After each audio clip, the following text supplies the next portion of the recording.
Well, brothers and sisters, I'm Jesse with Living Tree Community Foods, and we're here at a very, very special occasion indeed. America, the almonds are blossoming. Here it is in the midst of frigid, cold weather, even here in the Great Central Valley. A miracle is occurring. As far as the eye can see, there's a sea of white, and you can hear the bees blossoming. Remember, every almond has to be visited by a bee in order to create a fruit. The fruit being the almond, but of course. So we're at this great occasion, and I'm privileged and honored to be here with Steve Koretoff. And Steve Koretoff is one of the growers here. The Koretoff family has been on this California land for over 5 generations. 5 generations on the land. They came over from the old country before at the turn of the century, in my opinion.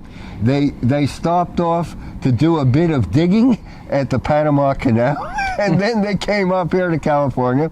First thing they did was to buy 20 acres of land to grow vegetables, to have cows, to provide food for their family.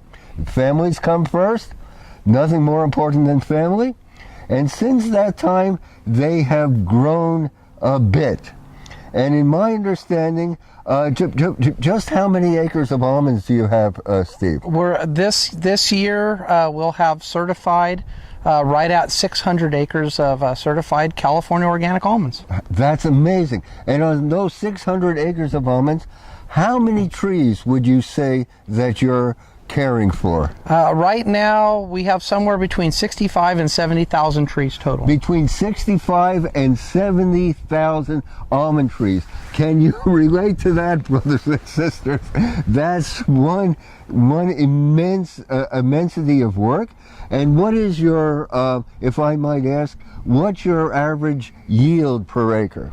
On average, our production runs somewhere around 1,800 to 2,000 pounds per acre on a normal year. A normal year? Unfortunately, because of frost and cold weather and rain last year, we produced just a little over 1,000 pounds, about 1,200 pounds to the acre average. Okay, 1,200 pounds, but in a good year, it's upward towards 2,000 pounds per acre. Yeah. So it varies from year to year, and you've been through some real trials. For example, they've just got through, relatively speaking, 5 years of a drought. And I remember when you guys were setting up wells on your land, great big giant wells, and you were going down hundreds and hundreds of feet, tapping the groundwater, doing whatever it takes to keep the trees going. And now we have the reverse. We have a plethora and immensity of rain this year. It's rained almost every other day, and we are so grateful indeed, because well do we know it was getting pretty edgy, especially in the 5th year of the drought. Yeah. It was touch and go, that's for sure. So we're all very, very grateful of that. We're very thankful about that indeed.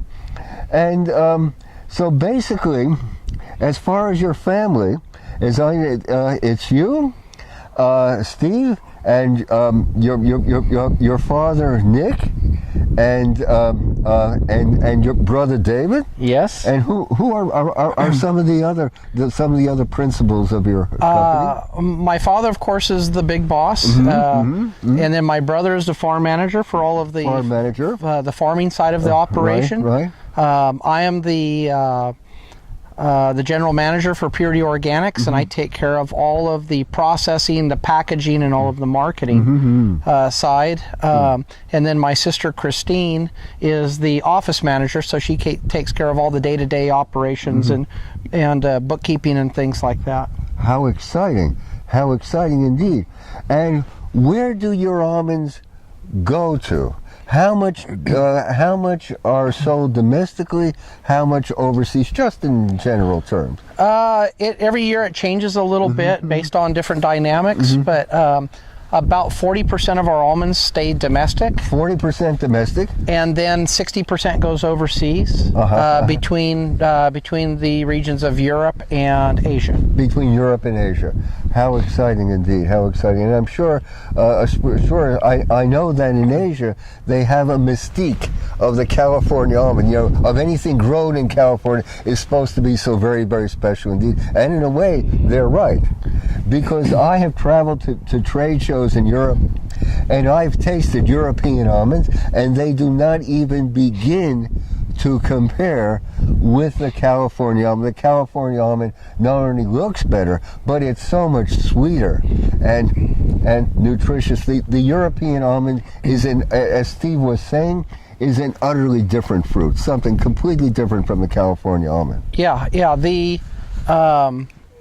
The main plant species, of course, is very, very similar, but the varieties that we grow here in California are a true bitter-free. Bitter-free, And so, if you, a lot of times, if somebody, when they purchase a European almond, they'll notice every so many almonds they'll get one, will have a very strong bitter flavor. Very strong bitter flavor. In my experience, every fifth or sixth European almond has a strong bitter taste, but not so with the California almond. They are sweet, and if I may say so, they make a most righteous almond butter indeed. People love the almond butter that we do, and it's so easy from the almond butter. And I've made so many videos showing how to make almond milk. What you do, you put spring water in a blender, nothing special. You take a tablespoon or so of Living Tree Alive organic almond butter. You put that in the blender, you press the button, and it flashes into white milk.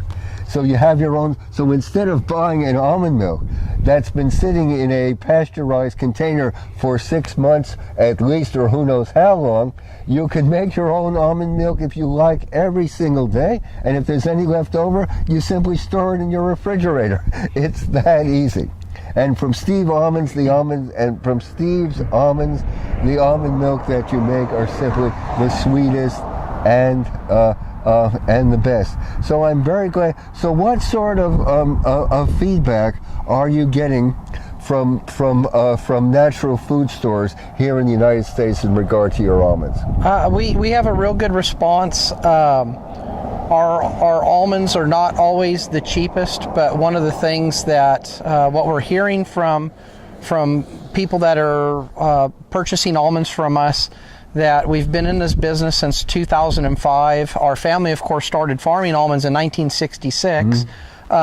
We started the packing side in 2005, and one of the things we hear consistently over and over again is that the customer trusts the brand. They trust our box. They know that every single time they buy a box of our almonds, or they make a product out of our almonds, that the quality is consistently there over and over and over.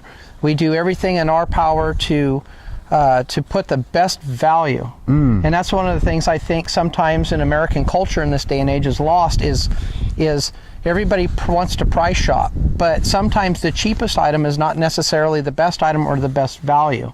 And so if you buy a bag of nuts and it's $2 cheaper than another bag of nuts, but you end up throwing it away because the nuts are stale or they have an off flavor, was that a good value? No, it's not. So sometimes quality really is the deciding factor to the consumer. And so when we got into this business, we decided that what we were going after was a consumer that was concerned with value and quality. And so we try to make sure that every single pound of product that leaves our facility is exactly what we'd eat ourselves, what we would serve to our own friends and family. That's a very, very high ethical standard indeed. That's a high bar. If only every single grower felt the same way. But but it varies, of course, like everything else in this world. So I'm just so very, very proud. But our viewers are very, very concerned about the quality of the food that they eat. That's for sure. And especially not only the quality, but the aliveness, the liveliness of the food. How alive it is, how vivid, how streaming, how filled with life forces. And I can assure you there is so much vivacity out here in this orchard that's blooming in this fertile earth. And that brings up another question: how, with something like 600 acres, do you bring fertility to your soil? How do you build up the organic matter in the soil? Yeah. Our main source of plant nutrition here is compost. Compost. And so we do everything that all of our orchards here. We have a nutrition program for the orchards, and it's very regimented. It's also very scientific. We do a lot of soil analysis, looking at exactly what the soil needs, how much. We don't want to put on more than we have to. That's a waste. And so all of our fields here, and this is a very strong sandy loam soil here in this area. And so there's certain things that this soil maybe needs a little more of this, but a little less of that. And that's how we bring a quality product, a quality nut to the box. We're really on top of our orchards. Our pruning, everything that we do here is all on the basis of quality. How do we get the best quality? How do we keep the best nutrition? How do the biodiversity in the soil?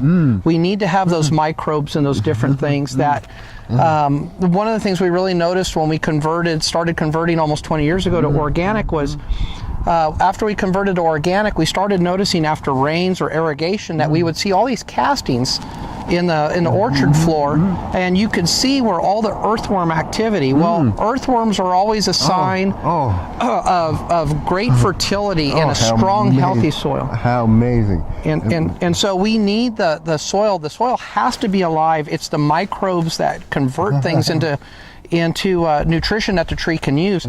So we need this living soil to produce the almonds that we produce. So the earthworms here are having a field day. They must be so happy indeed.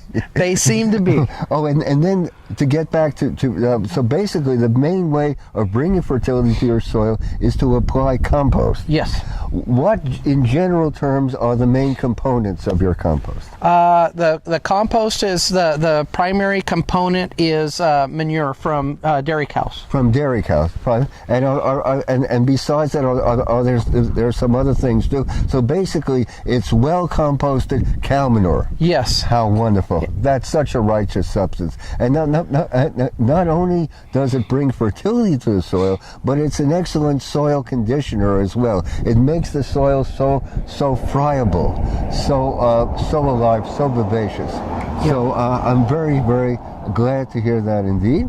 And then, Steve, we hear so much in the newspapers about climate change, and it's my understanding that the greatest one of the greatest absorbitant of carbon dioxide from the air happens to be a healthy living soil. That the grasses and the legumes that come up all absorb carbon dioxide in their growth, and of course you as soon as they reach a certain height, what you're doing is plowing them under or cutting them so that the grasses and the legumes grow again and again, and all of that absorbs carbon dioxide, which is such an important thing, as all will agree, in regard to climate change.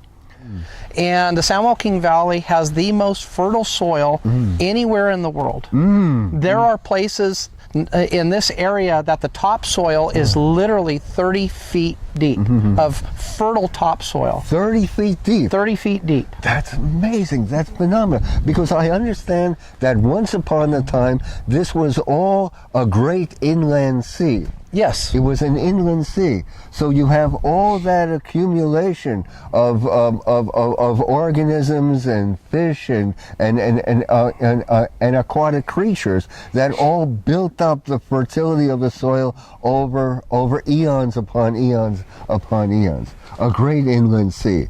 bounded by the coastal mountain range on one side and the Sierra Nevada mountains on the other. A very, very special and unique place indeed, and no wonder, because it's not only almonds that produce it here, but most of the vegetables and salad greens during winter for all of the United States are also produced here in the Great Central Valley.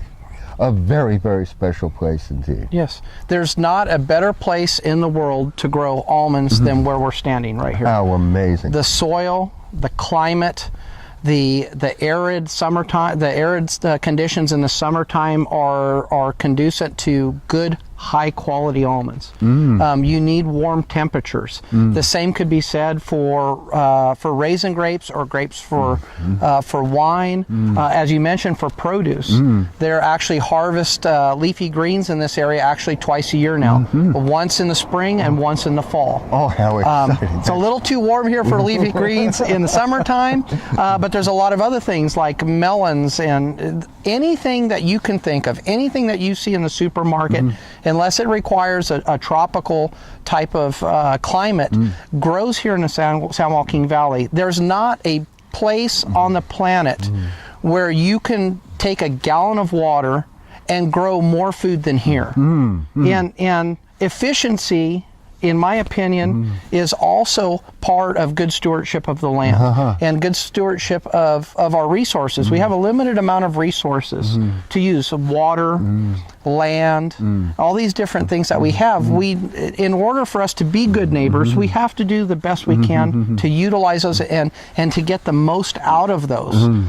And so, again, you can't grow a better almond than you grow right here in our valley. Oh, how exceptional. And of course, and the secret of Living Tree Alive Organic Almond Butter happens to be Steve Koretoff's, the almonds that Steve Koretoff and his father Nick and Dave are growing. They're the sweetest, the highest, and the best. It is a privilege and honor to work with you, Steve. And I understand, looking back, we've been working with you for a couple, for almost a couple decades now. I remember when you first showed up our production plant with a box of almonds and put it down on the table. I'll never forget. That was a great turning point for us. So we are privileged, Steve. We are privileged to work with you and your righteous, wonderful family. It is an honor indeed, and thank you. Thank you for helping us create our Alive Organic Almond Butter, which we distribute worldwide. Thank you so much, Steve. Yeah. A beautiful day, a very, very special day. So, brothers and sisters, let us go forth. Let us go forward with Alive Organic Food. Thank you so much, and bye for now.